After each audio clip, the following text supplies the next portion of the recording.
بسم الله والصلاة والسلام على رسول الله. ازيكم يا حبايبي، عاملين ايه؟ يلا بينا النهاردة نتعلم كده مع بعض ازاي تنقي الكرنباية بتاعتك. اهم حاجة نقي الكرنباية اللي ما يكونش ورقها تخين جامد، وما تجيبيش اللي هي بتبقى بيضة كلها خالص دي. هاتي الكرنباية اللي بيبقى من بره ورقها مخضر. طبعا بنيجي علشان نسلق الكرنبة الاول. قوري الكرنباية زي ما انت شايفة كده بالسكينة بكل سهولة، ولا بتتبهدل مننا ولا حاجة. زي ما انت شايفة انا حبيت اوضح لك برضو. هقرب في الكرنباية التانية، بشيل الراس بكل سهولة. قوري الكرنباية كويس كده، هاتي سكينة تكون سلاحها كبير كده وسكينة حامية علشان ما تهريش الكرنباية منك. انا مش بفصص الكرنب ورقة ورقة. كرنباية بتتسلق على بعضها. لو معاكي 10 كرنبات صدقيني مش هياخدوا وقت معاكي بالطريقة دي.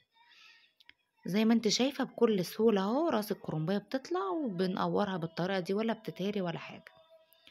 عندنا بقى المية المغلية. طبعا بننزل في المية بشوية الملح ونحط معاهم نص معلقة من الكمون. لازم كمون في سليق الكرنب او القرنبيط علشان ما يعملش انتفاخ وما يعملش ريحة مش لطيفة. كرنباية نزليها الاول من ناحية الراس وخلي الورق على الوش. تبدأ تغلي معاكي، اقلبيها طبعا بالراحة، ولازم تكون حاجة واسعة كده علشان ما تضايقكيش وانتي بتقلبي الكرنب، ولا انك تتلسعي ولا حاجة. وبكون في الوقت ده مجهزة مية ساقعة. الكرنب بيطلع من المية المغلية على المية الساقعة علشان نوقف التسوية بتاعته. وما تحاوليش انك تسوي الكرنب جامد يتهري.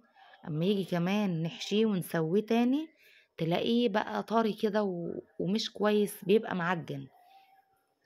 سويه سوا مظبوط.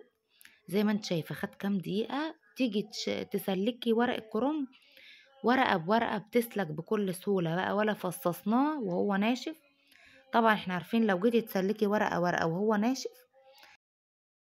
لابد ان يتكسر منك ورق الكرنب. ثانيا بياخد وقت جامد في التسوية، لكن بالطريقة دي لو 10 كرنبات صدقيني مش هياخدوا وقت معاكي.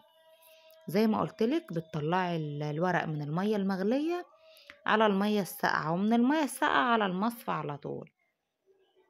اظن مفيش اسهل من كده.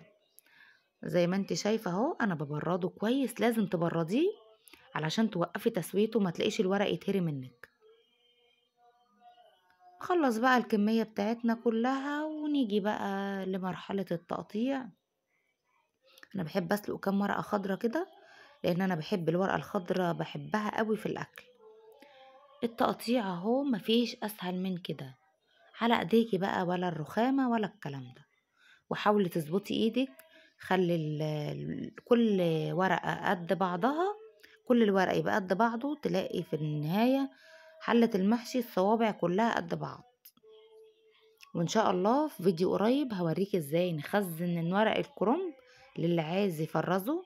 هنفرزه سوا ان شاء الله. انا بخلص بقى التقطيع الكرنب كله الاول بالسكينة.